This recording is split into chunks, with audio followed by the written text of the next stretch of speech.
Oi, classe! Bom dia, meus amores!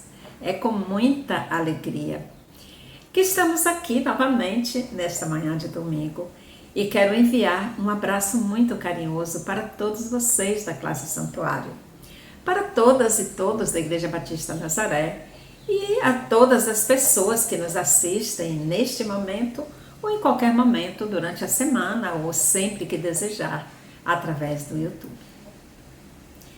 Gostaria de compartilhar com os irmãos nesta manhã alguns versículos do Salmo 146. Aleluia! Louve a minha alma, ó Senhor. Louvarei o Senhor por toda a minha vida. Cantarei louvores ao meu Deus enquanto eu viver.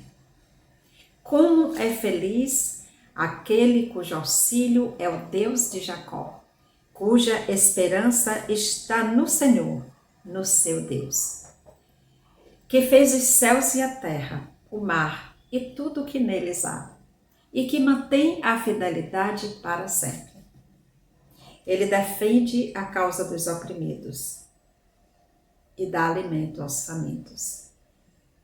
Como é feliz aquele cujo auxílio é o Deus de Jacó, cuja esperança está no Senhor, no seu Deus. Amém. Há uma linda canção de Jaci Marasquim, Flávio Irala e Semê Monteiro, intitulada Renascer na Esperança, que traz uma rica mensagem de esperança, pois em meio a tantas lutas e dissabores, o povo negro vem, por séculos, tentando abrir caminhos de diálogos para uma sociedade sem racismo, sem preconceitos e sem injustiças. É preciso renascer a esperança no coração do povo preto. E a esperança só é acalentada no coração de quem sofre pelas ternas misericórdias de nosso Deus Criador. Que o Senhor de nossas vidas esteja, pois, alimentando nossos corações de fé, perdão e esperança, para que juntos possamos tecer a vida com danças, pão, flores e mel. Agora, o que mais importa é renascer na esperança. Mulheres, homens, crianças, trazendo flores e mel, a vida até sem com danças, rodando num carrossel, a vida até sem com danças, rodando num carrossel. Agora o que mais importa é o renascer na esperança, e renascer na esperança. Os povos já se alimentam e o pão repartem com fé, e alegres se cumprimentam Maria, Joana e José, e alegres se cumprimentam Maria, Joana e José. E agora o que mais importa é o renascer na esperança, é renascer na esperança. E vem o Espírito Santo, usando os dons da mulher, para encher o mundo de encantos, fazendo tudo o que quer. Para encher o mundo de encantos, fazendo tudo o que quer. E agora o que mais importa é o renascer na esperança, é renascer na esperança. E já não valem as classes com tristes separações. Agora todos têm faces e unidos os corações. Agora todos têm faces e unidos os corações.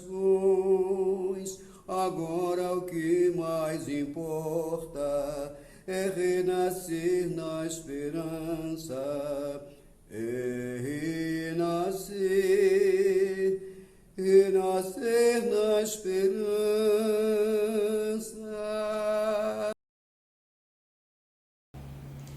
Nestes domingos de Novembro Negro, temos tido a honra de receber o professor Dr. Paulo Torres, com suas palestras sobre a escravatura no Brasil. Tem sido maravilhoso ouvir de seu próprio autor o conteúdo desta obra, Remanescentes de Quilombos, Escravatura, Disputas Territoriais e Racismo Institucional. Professor Paulo, nosso amigo e irmão, a classe Santuário, mais uma vez, agradece a sua participação. Trazendo a mensagem de fé, perdão e esperança, está conosco a pastora Val Moraes. E para apresentá-la, convidamos o irmão Carlos Marcos, ele que tem a honra de conhecê-la pessoalmente e com ela conviver mais de perto, ali em Brasília. Olá a todas, todos e todes. É assim que a pastora Val Moraes inicia todos os seus diálogos conosco. E eu não poderia começar aqui de forma diferente. Ela que é nascida Valdiceia de Moraes Teixeira da Silva, porque é filha mais velha de Valdir e Enicéa. Mulher negra, quilombola, professora, protestante, pastora pentecostal, Val Moraes é muitas coisas. Mestranda em Educação pela Universidade Internacional Ibero-Americana, licenciada em Estudos Sociais e Geografia, licenciada em Teologia, é também especialista em Administração Escolar e especialista em Coordenação Pedagógica. Como se isso não fosse o suficiente, a pastora Val Moraes é ativista do movimento social educacional, do movimento social de mulheres, do movimento negro e do movimento religioso no Distrito Federal. Pastora Val é dessas mulheres que a gente conhece e sabe que é inspirada pela Ruá. Por isso eu te convido hoje a ouvir a palavra da pastora Val Moraes e também sentir o sopro da Ruá na sua vida.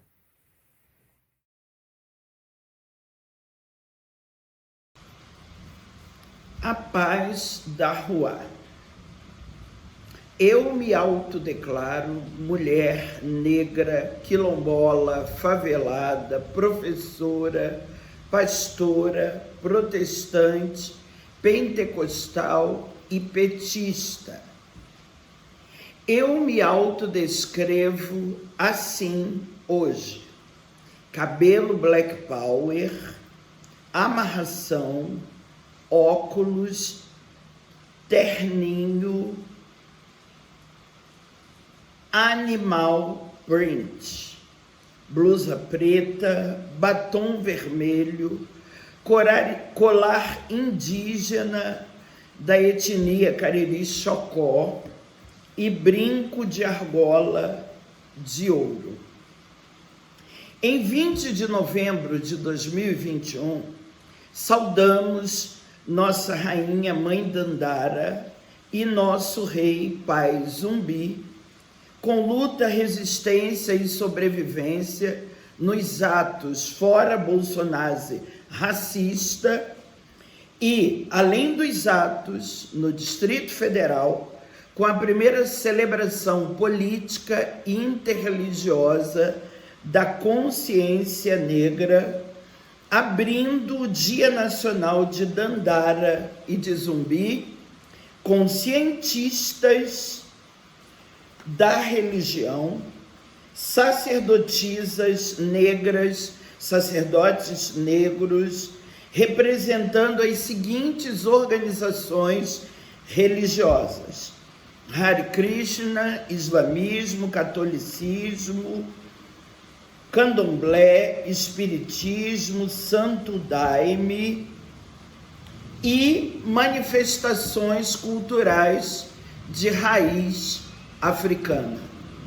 Só não tivemos associações ateias e associações agnósticas, porque toda a diretoria dessas associações eram formadas por mulheres brancas e homens brancos. E o nosso propósito era darmos visibilidade social à existência, sim, de cientistas da religião negras e negros, sacerdotisas negras e sacerdotes negros. Isto é Novembro Negro com perdão às missionárias brancas estrangeiras e aos missionários brancos estrangeiros que, a pretexto de trazerem o protestantismo para o Brasil, tinham, na verdade, o objetivo geral de continuarem escravizando nossas irmãs africanas e nossos irmãos africanos, a exemplo do que faziam na África, na América do Norte, na América Central e na América do Sul. Isto é Novembro Negro com esperança, porque, a exemplo da nossa rainha mãe Dandara e do nosso rei pai Zumbi, nossas ancestrais maternas e nossos ancestrais paternos lutaram, resistiram e sobreviveram. Em primeiro lugar, com esperança, no movimento social abolicionista, obrigando a princesa Isabel a assinar a Lei Áurea, que determinou às senhoras e aos senhores de engenho que libertassem as africanas escravizadas e os africanos escravizados. Em segundo lugar, esperança no movimento social quilombola, que obrigou as deputadas e deputados federais, as senadoras e senadores da República a incluírem na Constituição da República Federativa do Brasil de 1988 a garantia da titulação das terras dos mais de 5.000 quilombos nas 5 regiões brasileiras.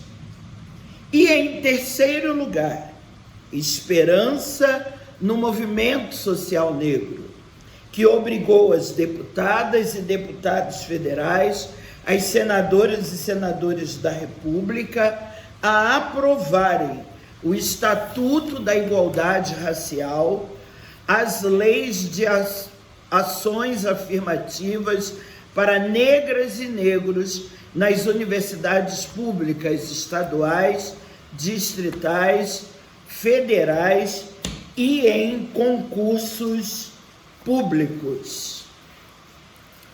O livro sagrado das e dos protestantes, a Bíblia, nos recomenda no livro de Lamentações de Jeremias, capítulo 3, versículo 26, que o melhor é ter esperança e aguardar em silêncio a ajuda da Ruá. Dialogando com o livro do patrono da educação brasileira, Paulo Freire, Pedagogia da Esperança, quando afirma que é preciso ter esperança, mas ter esperança do verbo esperançar, porque tem gente que tem esperança do verbo esperar. E esperança do verbo esperar não é esperança, é espera. E esperançar é se levantar, esperançar é ir atrás, esperançar é construir, esperançar é não desistir. Nós, negras e negros, do movimento social abolicionista, do movimento social quilombola, do movimento social negro, decidimos, a exemplo de nossas ancestrais e de nossos ancestrais, ter esperança do verbo esperançar. Decidimos nos levantar, decidimos ir atrás, decidimos construir e não desistir, apesar do pecado e da discriminação, do pecado e do crime de discriminação, preconceito e racismo contra as negras e os negros do Brasil, nas organizações religiosas protestantes, ou seja, na sociedade eclesiástica e na sociedade civil. Fiquem na paz da rua. Peregrino nas estradas de um mundo desigual, espolhado pelo lucro e ambição do capital, do poder do latifúndio, enxotado e sem lugar. Já não sei por onde andar. Na esperança eu me apego ao mutirão. Quero entoar um canto novo de alegria ao raiar aquele dia de chegada em nosso chão. Com meu povo celebrar a alvorada, minha gente libertada, lutar não foi em vão. Sei que Deus nunca esqueceu dos oprimidos o clamor, e Jesus se fez de pobre, solitário e servidor. Os profetas não se calam, denunciando a opressão, pois a terra é dos irmãos, e na mesa igual partilha tem que haver. Quero entoar um canto novo de alegria ao raiar aquele dia de chegada em nosso chão. Com meu povo celebrar a alvorada, minha gente libertada, lutar não foi em vão. Pela força do amor, o universo fez carinho, e o clarão de suas estrelas ilumina o meu caminho. Nas torrentes da justiça, meu trabalho é comunhão. As rosas florescerão, e em seus frutos liberdade escolherei. Quero entoar um canto novo de alegria ao raiar aquele dia de chegada em nosso chão.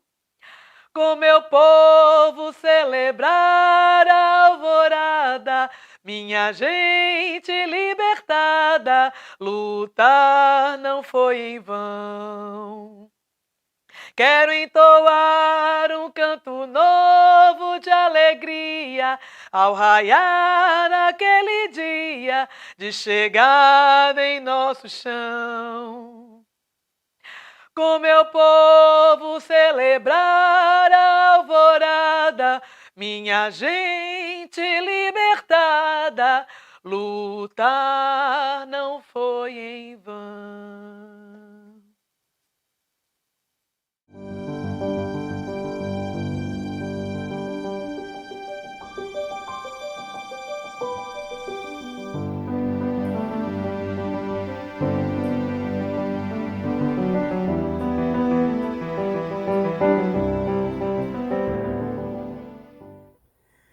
Bom dia, meus amigos e minhas amigas. Continuamos hoje falando sobre escravatura, sobre remanescentes de quilombos e a luta por liberdade do povo escravo.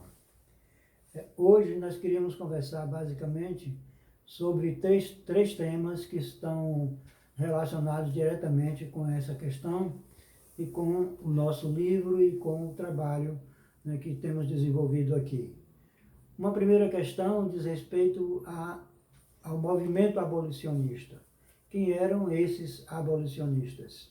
A segunda questão que eu queria abordar aqui hoje diz respeito aos remanescentes de quilombos. Quem são esses remanescentes, né, e por que eles são assim chamados?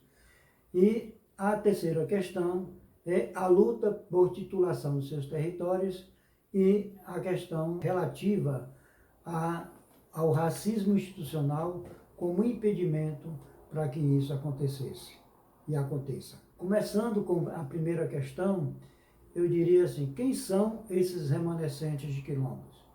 Nós vimos aqui durante toda a nossa conversa que quilombolas sempre existiram ao longo da escravatura, ou seja, onde existiu escravidão, existiu resistência, existiu luta por liberdade e os quilombos foram se formando. Então, a luta por liberdade, então, que vai passar por todo o período colonial e vai ter uma ênfase maior no período do século XIX, quando a luta abolicionista, né, recebe, além da luta dos próprios escravizados, vai receber também o apoio de várias outras pessoas abolicionistas, de várias profissões, que vão então se integrar a essa luta. Aí surgem então as figuras de José do Patrocínio, surge a figura de André Rebouças, de Luiz Gama e de Joaquim Nabuco, né, basicamente, né, como extremos da luta, embora com visões diferentes naquele período ali, né, da luta contra a escravidão. Mas essa luta, né, dos escravizados, né, além de ganhar esse reforço, né, ela vai continuar para além da abolição formal da escravatura em 1888. E aí entra a questão dos remanescentes de quilombos. Quem são esses remanescentes? Para uma perfeita compreensão dessa categoria que surgia, né, que vai estar lá, né, no artigo 68 do Ato das Disposições Transitórias da Constituição Federal, né, como comunidade remanescente de quilombos, e a dificuldade que foi de compreender isso, a ponto de, né, o próprio governo federal solicitar à Associação Brasileira de Antropologia, a ABA, que tentasse definir o que seria isso. E a ABA fez isso, demonstrando que, né, o remanescente de quilombos não eram os resquícios, aquilo que sobrou, mas era a evidência da continuidade da luta quilombola, né, da manifestação histórica de ancestralidade e de continuidade da luta por liberdade, por visibilidade, por reconhecimento. Então, o sentido de surgir, né, essa categoria remanescente de quilombos, ela vai muito além, né, daquilo que se poderia imaginar como aqueles que sobraram dos quilombos. Pelo contrário, né, os quilombos continuam vivos e esses remanescentes de quilombos continuam vivos também, garantindo e preservando toda a história, todo o modo de vida, a ancestralidade, né, do modo de vida quilombola. Esse é um aspecto que eu queria, né, colocar aqui. O outro aspecto é a questão do racismo institucional. Quando nós começamos nossas conversas aqui, você se lembra que nós falamos de uma pergunta que eu fiz lá no início do meu trabalho. Por que existindo, né, mais de 5.000 comunidades quilombolas, por que existindo mais de 3.000 comunidades quilombolas certificadas pela Fundação Palmares, por que existindo mais de 1.800 processos no INCRA, requerendo o reconhecimento e a titulação desses territórios, porque, apesar desses números todos, apenas pouco mais de 180 territórios quilombolas são devidamente reconhecidos. E aí entra uma outra questão, uma questão que para mim é fundamental a gente compreender agora. Durante todo o processo de escravatura, tanto no período colonial, no período imperial e no período pós-imperial, ou seja, no período república e no período contemporâneo, nós observamos a existência da tentativa de negação do reconhecimento desses direitos quilombolas. Essa negativa de reconhecimento não é apenas propiciada por um racismo estrutural, por um racismo de alguma outra forma. Ele também adquire uma conformação de racismo institucional. E é isso que nós temos defendido no nosso trabalho.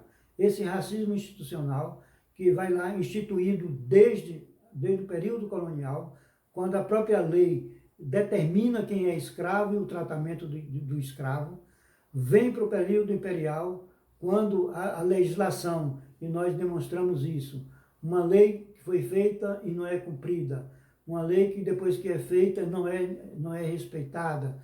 Ou seja, né, durante todo o período imperial, né, a legislação foi colocada ou foi construída para garantir a exclusão da liberdade, da possibilidade de garantir os meios de vida e o modo de vida da população, tanto escrava ou escravizada, quanto da população ex-escravizada, ou seja, da população negra africana que estava em liberdade. Ou seja, o racismo institucional, né, ele acompanha todo o processo de escravização no Brasil. E mais do que isso, né, ele segue até contemporaneamente o período que vivemos. E é isso que eu defendo e é isso que eu tenho colocado. O racismo institucional, ele é responsável pela negação da titulação dos territórios quilombolas contemporaneamente. E esses números que eu levantei aqui, que eu estou colocando aqui, refletem isso. É o racismo institucional, ou seja, é a forma de ação do Estado e dos agentes públicos de não fazer aquilo que tem que ser feito, de não cumprir aquilo que a Constituição faz, e, ao mesmo tempo, de criar empecilhos para que isso aconteça, né, é que evidencia a existência desse racismo institucional. Mesmo que esse tipo de racismo não tenha um combate legal, ele aparece constantemente nessas relações sociais, nas relações jurídicas, nas relações entre o direito quilombola negado e a ação e omissão dos agentes públicos para que isso aconteça.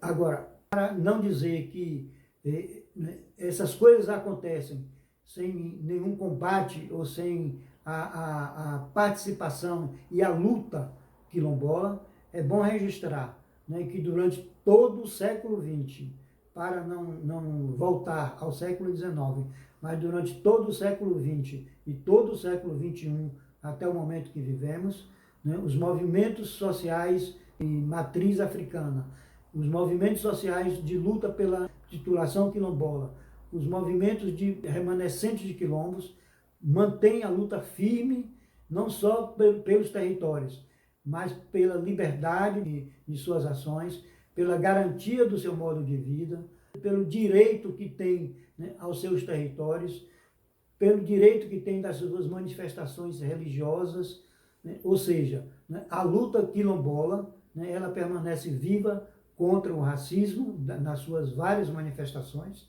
e também, né, pelo reconhecimento dos seus territórios, né, e do seu modo de vida. Então, cumprir a Constituição Federal está na essência da garantia do direito das comunidades remanescentes de quilombos ao seu direito territorial. E, mais do que isso, a negação disso não é só descumprir a Constituição, mas é manter vivo esse racismo institucional que nega a construção desse direito. Então, a luta quilombola permanece, a luta das comunidades remanescentes de quilombos permanece, né, e elas estão cada vez mais firmes e mais constantes para que não só o direito constitucional aconteça, mas para que o direito a todo o seu modo de vida, o respeito à ancestralidade, o respeito à sua liberdade, né, seja garantido social, jurídica e economicamente por toda a sociedade brasileira e pelo Estado brasileiro. Era isso que a gente queria conversar hoje com vocês. Muito obrigado. Voltaremos então no próximo domingo.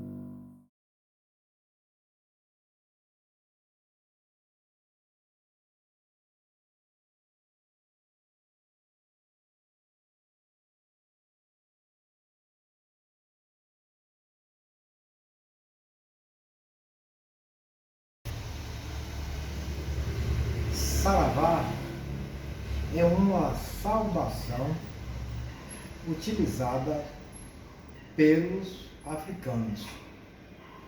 Infelizmente, ainda há um grande preconceito em alguns setores evangélicos. Eu, como um bom neto de africano, sempre gosto de utilizar essa palavra que quer dizer seja bem-vindo. Entre as artes musicais, a música é uma das mais antigas. Quando não havia instrumento, havia voz. E a música, na sua expressão de canção cantada, sempre esteve presente na humanidade nos mais diferentes momentos, de alegria, de tristeza, de dor, de festejos, de saudades, de melancolia, de dúvida e de muitos festejos também. Em África, a música faz parte do cotidiano, como registro, como memória, como motivação, como empoderamento. A música na história do continente africano e seus diversos países conta dos conflitos, conta das dores, conta das guerras que houve do que aconteceu no povo de África, conta da diáspora, conta da escravização que aconteceu, desse espalhamento pelo povo de África pelo mundo. Em todo local que esse povo esteve, ele levou um pouco da sua canção. No Brasil, nós tivemos grandes contribuições das músicas de África. Os batuques, os tambores, esse samba de roda que nós temos, essa música que embala a capoeira. Nas canções tristes e melancólicas nós tivemos origem com o blues, com o jazz e com o gospel e o negro spiritual, que também tem uma matriz africana. A música africana, ela está inserida no cotidiano, né? Onde se canta quando se trabalha, quando se moe milho, quando se corta cana, quando se varre a casa, quando se lava a roupa, também se canta. A música em África está nas feiras livres, nas bocas dos que anunciam as suas mercadorias, cantando. Não somente nas igrejas, não somente nos terreiros, nas escolas, nas instituições cívicas, públicas, mas também na vida cotidiana mesmo. Nas cirandas das crianças que já cantam suas canções, em Jeje, Nagô, Kikongo, Kibundo, Yorubá, em tantos dialetos, em tantos idiomas. A música africana vai se constituindo enquanto um patrimônio. enquanto uma grande narrativa que narra a cosmogonia, todos os princípios éticos e morais de um povo, toda a sua história, todos os seus mitos, todas as suas crenças dentro de uma canção. A música de África, ela narra a vida. E em Ayeni Totenile narra sobre o fogo, sobre a água, sobre o ar, sobre a terra, sobre os elementos da natureza, onde a África também está. A música africana fala de vida, fala de guerra, mas fala também de paz. De todo Guilherme, com os nossos percussionistas, Saulo Jair e Joel Monte.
Ontem foi dia 20 de novembro, Dia da Consciência Negra. Dia em que lembra a morte de Zumbi dos Palmares, um dos mártires da escravidão no Brasil. Tantos outros morreram ontem e hoje nos caminhos da liberdade. Desde o navio negreiro, a Zumbi dos Palmares, a Marielle, George Floyd e tantos outros morreram não só pela questão racial, mas por muitas outras causas que moveram suas vidas em defesa de respeito. Respeito à sua cor da pele, aos seus territórios indígenas, quilombolas, ou pela defesa do meio ambiente. São muitas lutas e muitos mártires. Em 1976, o missionário jesuíta João Bosco Penido Burnier e o bispo Pedro Casaldáliga tentavam libertar duas lavradoras inocentes que estavam sendo torturadas por policiais. O bispo João Bosco foi assassinado e, em razão deste martírio, foi erguido na localidade um santuário contendo fotos de outros mártires brasileiros de várias condições sociais e religiosas. O santuário ostenta também fotos de mártires de vários países da América Latina e do Caribe. E ali se fazem periodicamente romarias e vigílias, recebendo a visita de outros grupos solidários.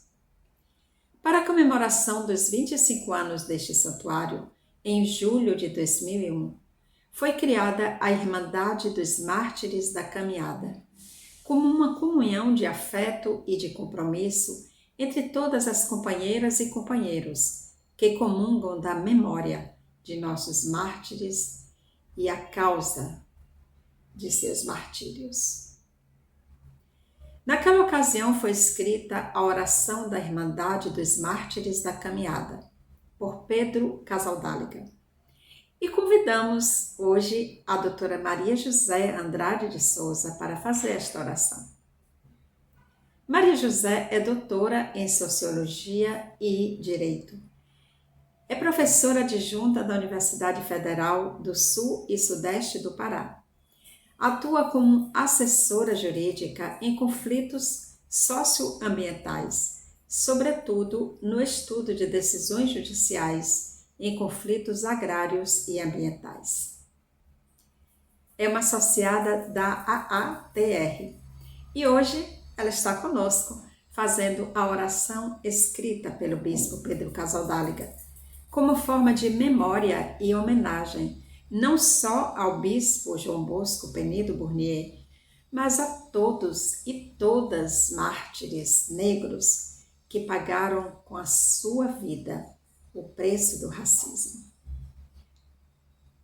Oremos com doutora Maria José.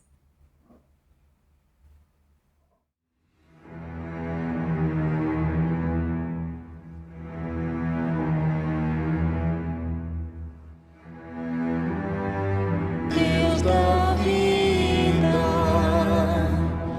e do amor, Trindade Santa. Deus da vida e do amor, Padre Carlos Mujica. Trindade Santa. Oração da Irmandade dos Mártires da Caminhada. Deus da vida e do amor, Trindade Santa. Em irmandade com os mártires da caminhada da nossa América, vos louvamos e agradecemos pela força que derramastes em seus corações, para darem a vida e a morte pela vida no amor. Como Jesus, foram fiéis até o fim e deram a prova maior. Por ele e com ele venceram o pecado, a escravidão e a morte, e vivem gloriosos, sendo Páscoa na Páscoa. Derramai também em nós o vosso espírito de união, de fortaleza, de alegria, para que demos totalmente nossas vidas pela causa do vosso reino. Por esses muitos irmãos e irmãs, testemunhas pascais, por Maria, a mãe da testemunha fiel, e pelo mesmo Jesus Cristo, o crucificado, ressuscitado, primogênito, vencedor da morte. Amém. Axé, Auiri. Aleluia. Com os mártires da caminhada da nossa América, Jesus foram fiéis até por ele o nosso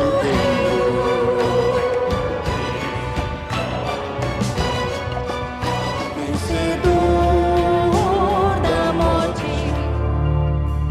Amém. Axé, Auiri, aleluia.